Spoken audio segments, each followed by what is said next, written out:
So, ito guys, ang ating recipe for today is nilagang buto-buto ng baboy. Ayan. Ang ginawa ko sa buto-buto ng baboy, sinangkot ko siya sa mga pampalasa. Ayan, may sibuyas, pamintang buo, at nilagyan ko na rin ng cubes na pork itong ating buto-buto. Tapos, pagkatapos ko siya sinangkot, nilagyan ko na ng sabaw at nang kumulo na ito, nilagay ko na yung mais. Ito. Hayaan natin lumambot dyan ang ating buto-buto kasama ang ating mais. Tsaka natin siya lalagyan ng iba pang gulay kapag may tamang lasa na siya at nasa tamang lambot na siya. So, balikan natin siya after mga 10 minutes pa.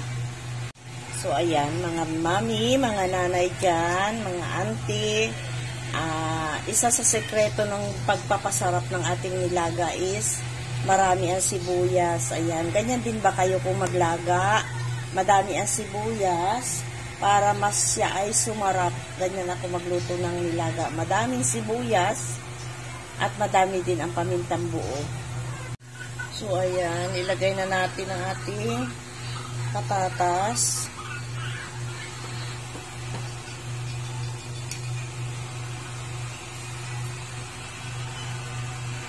Maya natin ilagay yung ating saging. Ayan. Dahil malambot na yung ating patatas, lagay na natin yung ating saging. In 5 minutes, lagay na natin ulit yung ating gulay. Balikan natin after 5 minutes. Ayan, pwede na natin ilagay yung ating gulay. Repolyo, pechay Tagalog,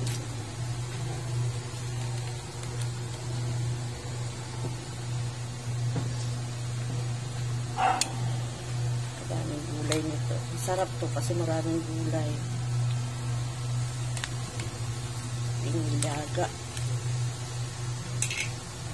So, ayan, okay na ang ating nilagang buto-buto. Ayan ang ating recipe for today. Thank you for watching. Maraming salamat sa support dyan. Bye-bye. Hanggang sa muli. Thank you. Alright.